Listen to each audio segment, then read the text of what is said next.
Release అయ్యి 5 days అయింది. So ఆ సినిమా నాకు ఇచ్చిన అనుభూతిని ఒక డిస్ట్రిబ్యూటర్గా మీ మీడియా వారితో షేర్ చేసుకోవాలని నేను ఇవాళ పర్సనల్గా ఈ ప్రెస్ మీట్ పెట్టడం జరిగింది. ఒక మంచి సినిమా తీస్తే ఎప్పుడు ఆదరించే తెలుగు ప్రేక్షకులు ఇవాళ నితిన్ కెరియర్కి ఒక బిగ్గెస్ట్ సక్సెస్ లాంటిది ఆ సినిమా అయింది. సో జనరల్గా జూన్ ఫస్ట్ వీక్లో మన హిస్టరీ అంతా చూస్తే ఎప్పుడు సినిమాలు రిలీజ్ కావు. మార్చ్ ఎండింగ్ లేదా జూన్లో కాలేజెస్ స్టార్ట్ అయ్యాక రిలీజ్ అవుతాయి.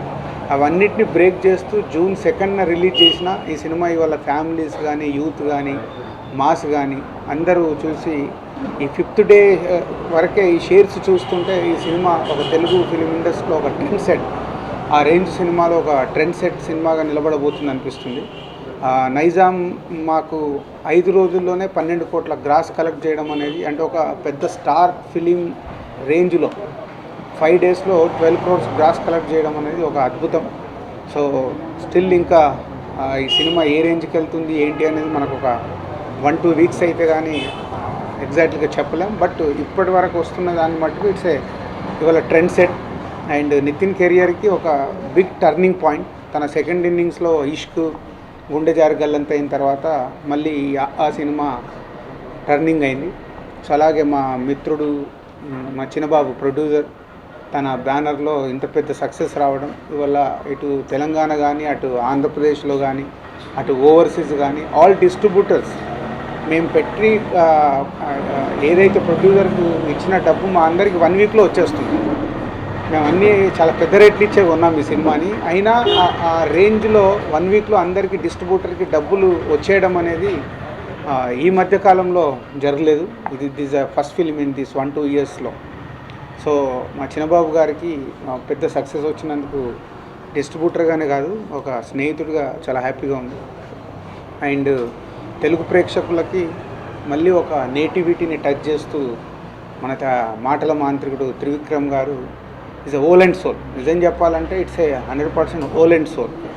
త్రివిక్రమ్ ఏ నుంచి జెడ్ వరకు తన ఈ సినిమాని ఎలా చూడాలనుకున్నాడో అలా డిజైన్ చేసి తనకు కావాల్సిన ఆర్టిస్టులను పెట్టుకొని ప్రొడ్యూసర్ని కూడా ఎక్కడ మొన్నే తన ప్రెస్ మీట్లో చెప్పాడు. ప్రొడ్యూసర్ తను ఎక్కడ ఆపలేదు, తనకేం కావాలంటే అది ఇచ్చుకుంటూ వెళ్ళాడు. ఈ సినిమా అందంగా రావడానికి 24 క్రాఫ్ట్స్ వాడుకొని తన మాటల మాయతో ఇవాళ తెలుగు ప్రేక్షకులు ప్రపంచంలో ఉన్న వాళ్ళందరూ ఈ సినిమాని ఆదరించి ఎంత పెద్ద సక్సెస్ చేశారు.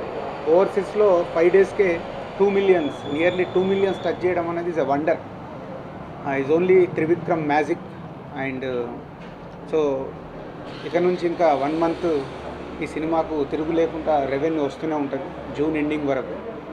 I'm expecting is my experience ప్రకారం ఈ సినిమా 60 crores మార్క్ దాటపోతుంది అనిపిస్తుంది రెవెన్యూ పరంగా చూస్తే.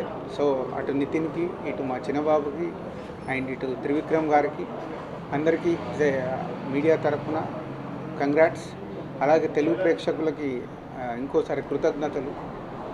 సినిమాలో ఎవరు ఉన్నారో అని చూడరు మీరు. సినిమా బాగుంది అనుకుంటే ఆ సినిమాని ఏ రేంజ్ కన్నా తీసుకెళ్తామని ఇంకోసారి ప్రూవ్ చేశారు. ఒక స్టార్ రేంజ్లో ఈ సినిమాకు రెవెన్యూ వస్తుందంటే సో అది ఓన్లీ ప్రేక్షకుల అభిరుచి. మంచి సినిమా తీస్తే మీరు ఆదరిస్తారని ఇంకోసారి ప్రూవ్ చేశారు. So everyone thank you very much. అంటే హ్యాపీగా ఉంది. డెఫినెట్గా ఒక సినిమా జడ్జ్మెంట్ అది నేను ప్రొడ్యూస్ చేసిన సినిమా కానీ ఒక డిస్ట్రిబ్యూట్ చేసే సినిమాని కానీ డిస్ట్రిబ్యూషన్ చేసే సినిమాని కూడా నేను చాలా దగ్గర నుంచి అబ్జర్వ్ చేసుకుంటాను. ఆ కథ ఏంటి, ఆ సినిమా ఎలా ఉండబోతుందని, అదే నా సక్సెస్. సో దాంట్లో ఆల్మోస్ట్ 10 సినిమాలు చేస్తే ఒక 7 సినిమాలు నాకు సక్సెస్ అవుతే ఇట్స్ మై పర్సంటేజ్గా ఫస్ట్ క్లాస్ స్టూడెంట్ లాగా ఎప్పుడు హ్యాపీగా ఫీల్ అవుతాను. సో మళ్ళీ అదే ఇయర్ మేము చేసిన ఎక్స్ప్రెస్ రాజా, జనవరి నుంచి చేసిన express Raja, Rayudu Tamil dubbing cinema and ఈరోజు అండ్ మేము ప్రొడ్యూస్ చేసిన సుప్రీం, ఇవన్నీ సక్సెస్ అవుతున్నందుకు న్యాచురలీ ఫస్ట్ క్లాస్ ట్రాక్లోకి వచ్చానని అనుకుంటున్నాను. సో ఇదే కంటిన్యూ చేయడానికి ట్రై చేస్తాను. అంటే 2 ఉన్నాయండి. ఇప్పుడు ఓవర్ బడ్జెట్ ఉన్నప్పుడు ఏంటంటే సక్సెస్ వచ్చినప్పుడు ఏం కాదు. సక్సెస్ వచ్చినప్పుడు ఏంటంటే ఇవాళ మార్కెట్ మనకు అదే ఈ సినిమా కావాల్సిన అన్ని పెట్టుకొని వాళ్ళు చేశారు. బట్ అవన్నిటిని బ్రేక్ చేస్తూ రెవెన్యూ చూపిస్తుంది. సో అది రైట్ రాంగ్ అని స్టేట్మెంట్ ఇవ్వలేం. రెవెన్యూ నో అదే నేను అదే చెప్పబోతున్నాను. అంటే ఫెయిల్యూర్ వచ్చినప్పుడు ఇలాంటివి ఏమైందంటే డ్యామేజ్ చేస్తాయి, సక్సెస్ వచ్చినప్పుడు డ్యామేజ్ చేయవు. సక్సెస్తో ఏంటంటే ఎనర్జీ వస్తుంది, రైట్ ఇలా సినిమాలు తీయొచ్చు అనే ఒక కిక్ వస్తుంది. అదే ఇవాళ మళ్ళీ ప్రూవ్ చేసింది ఒక పెద్ద డైరెక్టర్. నేను ఎప్పుడు అంటాను, బిగ్ డైరెక్టర్ అప్కమింగ్ వాళ్ళతో సినిమా చేస్తే అది పెద్ద రేంజ్కి వెళ్ళింది. రాజమౌళి గారు ట్రై చేసిన మర్యాద రామన్న కానీ, ఈగ కానీ, ఈరోజు కానీ. సో ఒక స్టార్ డైరెక్టర్కి అప్కమింగ్ వాళ్ళు ఉంటే ఆ సినిమాని మ్యాజిక్ చేయొచ్చు.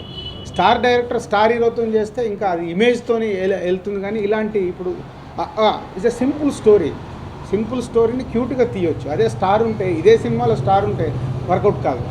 సో ఆడియన్స్ కానీ ఆ స్టార్ ఇమేజ్ వల్ల పెద్ద రేంజ్లోకి వెళ్ళకుండా డివైడ్ టాక్లతో నడుస్తాయి. అండ్ ఇంకొక happy news for me, Trivikram గారితో నాకు ఆల్మోస్ట్ నువ్వే కావాలి దగ్గర నుంచి మా ఇద్దరిది ఒక స్నేహం ఉంది. సో తర్వాత తన రూట్లో తను డైరెక్టర్గా ఇలా టాప్ డైరెక్టర్స్లో ఒకటిగా ఉన్నాడు. ప్రొడ్యూసర్గా నా సినిమాలు లీన్ చేసుకుంటూ ఎదుగుతూ వచ్చాం. మొన్న ఈ మధ్య ఆ రిలీజ్ కంటే ముందే మా ఇద్దరి మధ్యలో ఒక కమిట్మెంట్ అయిపోయింది. సో త్రివిక్రమ్ గారితో మా బ్యానర్లో ఒక సినిమా చేయబోతున్నాను. సాధారణంగా నాకు రాజమౌళి గారు ఒకసారి చెప్పారన్నట్టు, ఎప్పుడు నేను 4 సినిమాలు బొమ్మరిల్లు అయిన తర్వాత రాజమౌళి గారిని అడిగాను, సార్ మా బ్యానర్లో మీతో ఒక సినిమా చేయాలని. ఇంటికి రమ్మన్నాడు, ఇంటికి వెళ్ళాను, కాఫీ ఇచ్చి ఒక మాట చెప్పాడు, సార్ మీకు పెద్ద డైరెక్టర్ వచ్చి చేస్తే అది ఒక సినిమా అవుద్ది, ఆ సినిమా మెయిన్ చేయకుండా మీరు ఎంతోమంది కొత్త వాళ్ళకి అవకాశం ఇస్తున్నారు, మీరు go head with new directors అని రాజమౌళి గారు ఒక 8 years బ్యాక్ చెప్పాడు. సో నేను అందుకే ఎప్పుడు టాప్ డైరెక్టర్తో చేయకపోవటానికి కారణం అదే. కానీ ఇవాళ మార్కెట్ అనేది మారిపోతూ ఉంది. ఇవాళ ఎంత మారిపోయిందంటే సినిమా వరల్డ్ వైడ్, ఒక సినిమా ఏ రేంజ్కి వెళ్ళాలన్నా అన్ని కలిస్తేనే ఒక పెద్ద రేంజ్కి వెళ్తుంది. నేను కొత్త వాళ్ళతో తీసే సినిమాలు సెన్సేషనల్స్ కావు. అంటే ఎప్పుడో ఒక బొమ్మరిల్ లాంటి కథ దొరికినప్పుడు అవి సెన్సేషనల్స్ అవుతాయి. కానీ 10 years అయింది బొమ్మరిల్ కూడా వచ్చి. సో ఇలా ఇప్పుడు నా మిత్రులు అంటే ఒక డైరెక్టర్కి నాకు వేవ్ లెంత్ ఉండే పెద్ద డైరెక్టర్తో కూడా ఫర్దర్గా సినిమాలు మొదలు పెడదామని ఆలోచనకు వచ్చాను. అది ఫస్ట్ స్టెప్ త్రివిక్రమ్ గారితో జరుగుతున్నందుకు చాలా హ్యాపీగా ఉంది. ఎందుకంటే ఇవాళ సినిమా అనేది బిగ్, అంటే ఎంత బిగ్ అంటే ఇవాళ బాహుబలి చూపించేస్తుంది. సినిమాని మనం ఏ స్థాయి కన్నా తీసుకెళ్ళవచ్చు. ఇవాళ ప్రపంచవ్యాప్తంగా ఈ లాంగ్వేజ్ ఆ లాంగ్వేజ్ అనేది కాదు, మనం ఒక తెలుగులో తీసే సినిమాని కూడా రైట్గా తీసుకెళ్ళాలంటే ఆల్ ఆడియన్స్కి తీసుకెళ్లే పొటెన్షియాలిటీ పెరిగింది. సో నెక్స్ట్ ఆ సైడ్ అడుగులు వేయబోతున్నాను. దానికి మా త్రివిక్రమ్ కలిసినందుకు చాలా హ్యాపీగా ఉంది. 2000 తనకు ఒక కమిట్మెంట్ ఉంది, ఆ కమిట్మెంట్ కానీ ఇమ్మీడియట్లీ మా కాంబినేషన్లో సినిమా రాదు. స్టార్ హీరోతోనే చేస్తాను. త్రివిక్రమ్ గారు నేను స్టార్ హీరోనే ఉంటాను. అది ఏంటి అదేంటి అనేది ఒక 1-2 monthsలో అన్నీ మెయిన్ అల్టిమేట్ మళ్ళీ అన్నీ అందరు వేవ్ లెన్స్ కుదరాలి. సో ముందైతే డైరెక్టర్కి నాకు రైట్గా సెట్ అయింది. సెట్ అంటే మాది చాలా క్లోజ్డ్గా, ఎంత క్లోజ్డ్గా ఉండేవాళ్ళం అంటే అమృత సినిమా నాకు ఫ్లాప్ అయినప్పుడు నేను పంజగుట్టలో త్రివిక్రమ్ గారి రూమ్కి వెళ్తే డల్గా ఉన్నాను. అంటే ఫస్ట్ టైం ఒక డబ్బింగ్ సినిమాని డిస్ట్రిబ్యూటర్గా నేను చేస్తే డల్గా ఉంటే ఏంటి సర్తా ఉన్నానంటే, ఏంటండి మణిరత్నం గారి సినిమా చేస్తే ఇలా షాకింగ్గా ఉందన్నప్పుడు ఒక డైలాగ్ చెప్పాడు. ఆ డైలాగ్ నాకు ఇప్పటికీ ఇన్స్పిరేషన్ అన్నట్టు. బాలు ఎంత గట్టిగా నేలకు తగిలితే అంత గట్టిగా పైకి వెళ్ళింది. మీరు డిస్ట్రిబ్యూటర్గా ఇన్ని సక్సెస్ సినిమాలు చేసిన ఒక్క సినిమాకి డల్ కావద్దు, మీ దగ్గర ఎనర్జీ ఉంది, మీకు ఒక జడ్జిమెంట్ ఉంది, గో హెడ్ అని. నిజంగా ఆ మాట నాకు ఇమ్మీడియట్లీ 2 months లోపల డిస్ట్రిబ్యూట్ చేసిన ఆది సినిమా సెన్సేషన్, అదే ఇయర్ ఈడియట్ సెన్సేషన్, అదే ఇయర్ నేను ప్రొడ్యూసర్గా టర్న్ అవ్వడం. అంటే ఒక మాటనే కానీ ఎంతో ఎనర్జీని ఇచ్చింది. అంత క్లోజ్గా ఉండేవాళ్ళం. సో ఇప్పుడు కలుస్తున్నాం కాబట్టి డెఫినెట్ ఒక సెన్సేషనల్కి ఏదో దారి తీయాలని ప్రయత్నం.